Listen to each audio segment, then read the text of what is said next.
সালাম আলাইকুম। ইসিকে জিজ্ঞেস করতে ইচ্ছে করে যে ইসি তুমি কার? বাংলাদেশের মানুষের না কোনো একটা নির্দিষ্ট দলের? সত্যি যে ইসি তুমি কার, আমার এই কথাটা জিজ্ঞেস করতে খুব মন চাচ্ছে, তাই এখানে বললাম। তো দেখেন আজকে কি করছে, কাহিনীটা ঘটাইছে কি দেখেন।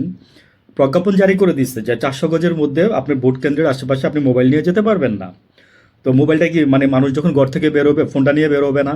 মানুষের আত্মীয় স্বজন যখন ধরেন বৃদ্ধ বাবা মা যদি সাথে থাকে তাহলে ওদের সাথে কমিউনিকেট করতে হবে না? মানে ভোট তো দিতে যাবে, মানে এটা কি মানে পায়তারা চলতেছে কোনো কিছুর জন্য? I think so.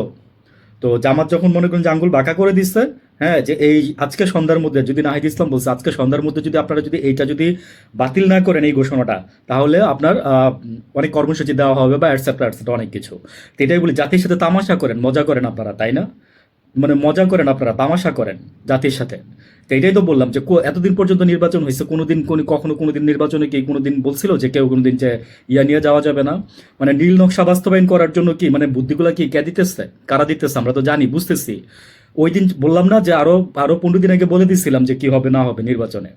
মানে everything is goes to limit, limit cross করেন না। ঠিক আছে, with due respect limit cross করেন না। কারণ মানে মানুষের সহনশীল একটা ক্ষমতা থাকে সব কিছুরই। ওই যে বললাম না যে দেয়ালে যখন পিঠ থেকে যাবে তখন সবাই সামনের দিকেই আসে। দেয়ালে যখন পিঠ থেকে যায় তখন সবাই সামনের দিকেই আসে। এই কথাটা ভুলে জানিছি আপনারা।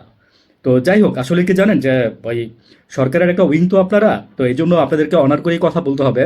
আহ, আমি অনার করি আপনাদেরকে কথাগুলো বলছি, নাহলে আমি আরো অন্যভাবেই বলি কথা।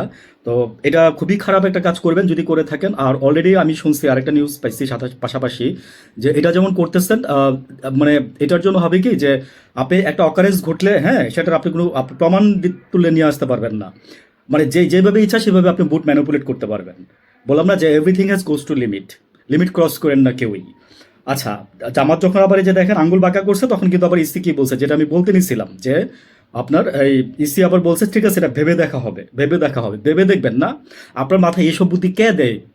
আপনাদের মাথায় এইসব বুদ্ধি কে দেয়? আপনারা এত জ্ঞানীগুণী লোকজন, আপনারা আপনাদের মাথায় বুদ্ধিগুলো কে দেয়? এতদিন পরে একটা সুষ্ঠু নির্বাচন হবে, চান না? আরে আপনি তো মরে যাবেন 2 দিন পরে। আপনি তো মরে যাবেন 2 দিন পরে। বাংলাদেশে তো আরো মানুষ থাকবে।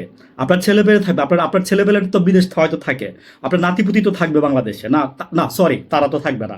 আমার ভুল হয়েছে, আমার ভুল হয়েছে, মাফ করে দিয়েন। ঠিক আছে, বলতে হয় এই কারণে বললাম যে মোবাইল নিতে দিবেন না। কেন ভাই, মানে কি হয়েছে? মোবাইলের মধ্যে কি আছে? মানে মোবাইল নিয়ে কি আপনার কি মানে যে চুরি যে করবে সেই চুরি তুলে ছবি তুলে নিয়ে আসবে, তাই তো? পরে আপনি বিতর্কিত হবেন, আপনি উত্তর দিতে পারবেন না, হা করে চায়া থাকবেন, তাই তো? এটাই তো করবেন না। এগুলো করার জন্য তো মোবাইল নিতে দিবেন না। মানে জানি অচিরেই বাতিল করবেন।